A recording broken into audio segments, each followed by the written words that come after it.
people do not see the world as it is. They see it as they are.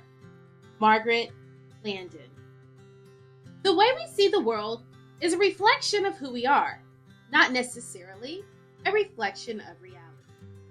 This powerful realization hit me hard when my name made headlines, accused of Medicaid fraud and abusing vulnerable women and their children.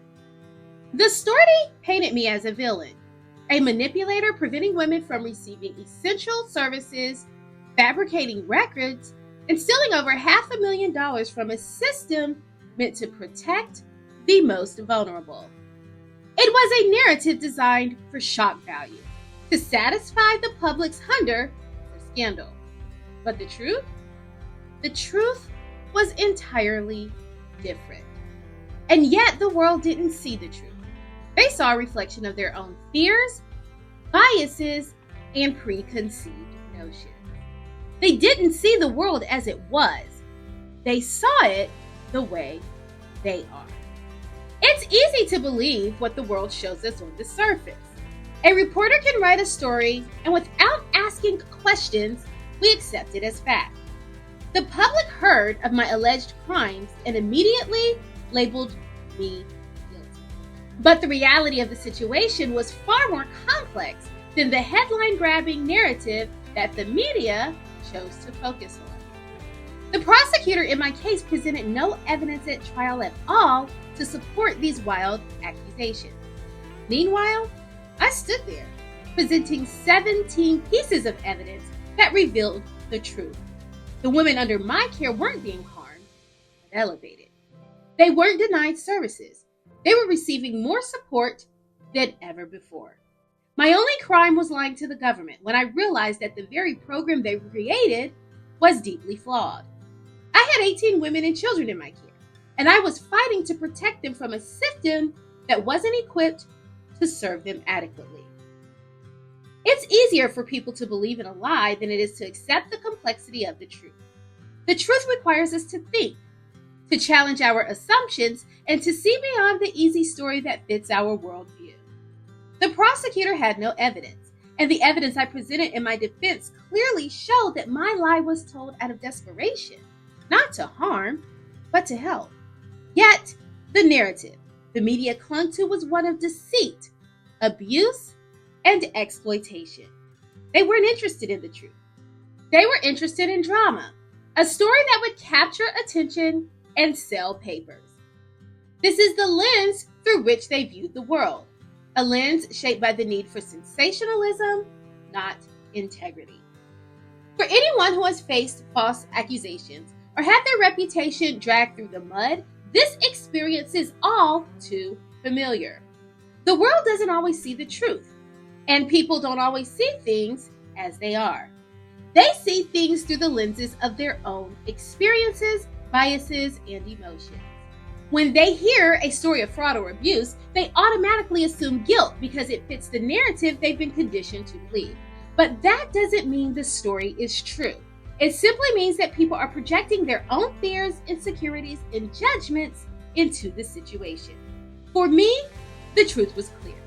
I lied to the government not to enrich myself or exploit the vulnerable people, but to protect the women and children in my care from a system that was broken. The evidence supported this. The court recognized this, which is why I received a reduced sentence. But the media, the public, they didn't care about the evidence.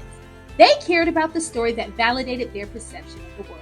A world where people in positions of power exploit the weak, where fraud is rampant, and where justice is often a performance, not a pursuit of truth. When the world sees you in a certain way, it's incredibly difficult to stand in your truth. But standing in your truth is the only thing that can set you free. When I was going through this ordeal, I had to remind myself daily that the truth wasn't dependent on what others believed about me. The truth was something I carried within myself. It wasn't always easy.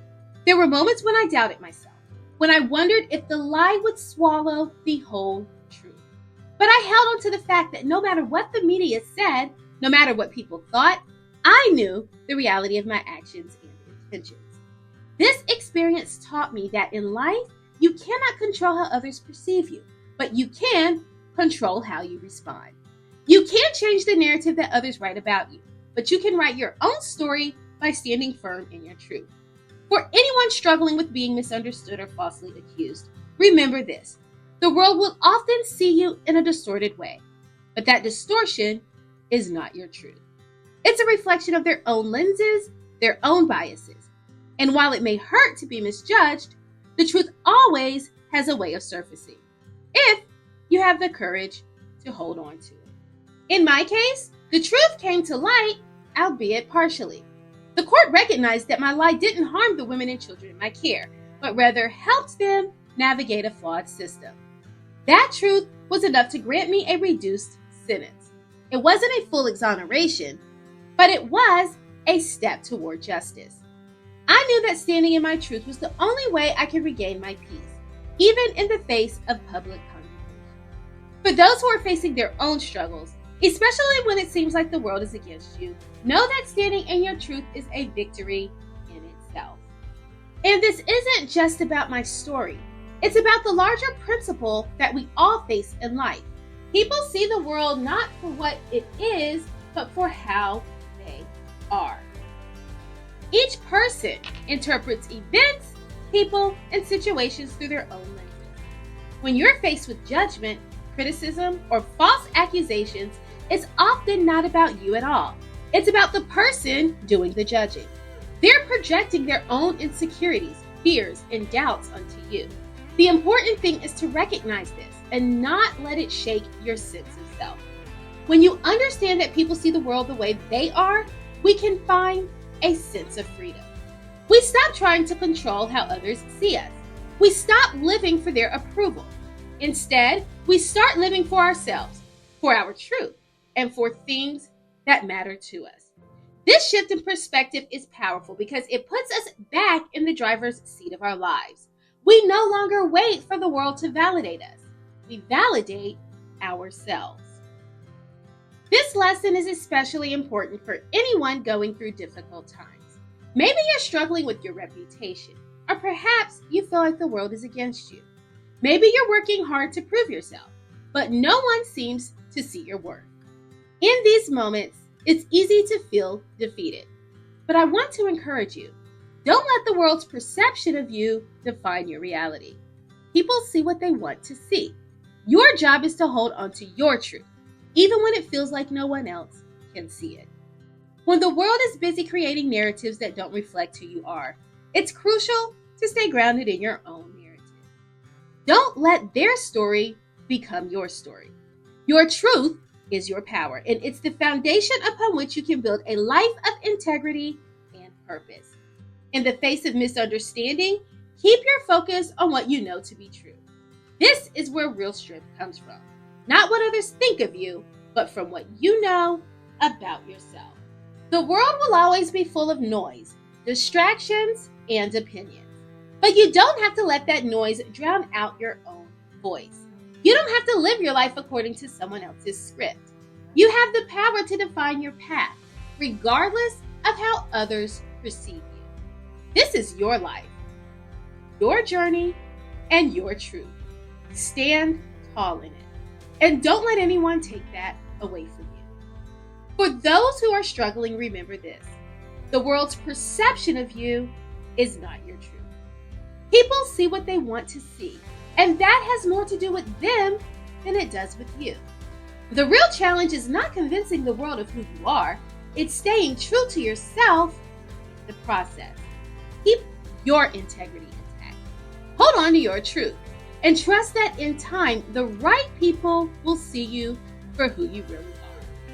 Your value doesn't diminish because others fail to see it. Your truth doesn't change because someone else doesn't believe it. You are the only one who knows your full story, and that story is worth fighting for. So, keep standing in your truth, no matter what the world throws at you. The more you hold on to your truth, the stronger you become, and the less power the lies of others will have over you. Let this moment be the first chapter in your own narrative, written by your truth, not dictated by the world's distortions. No matter what stories others tell about you, remember that your perceptions do not define you. You hold the pen. You determine your value, your worth, and your path. The world may attempt to write a narrative of drama, scandal, or failure, but that doesn't mean you have to live by it. Step into your power and claim your story. Let it be one of resilience, integrity, and authenticity. The world may see you one way today, but how you see yourself is what will carry you forward. Start fresh. Stand firm. Write your own story. Because in the end, only you get to decide who you truly are. Let this be your beginning. Peace and blessings, Dr. O.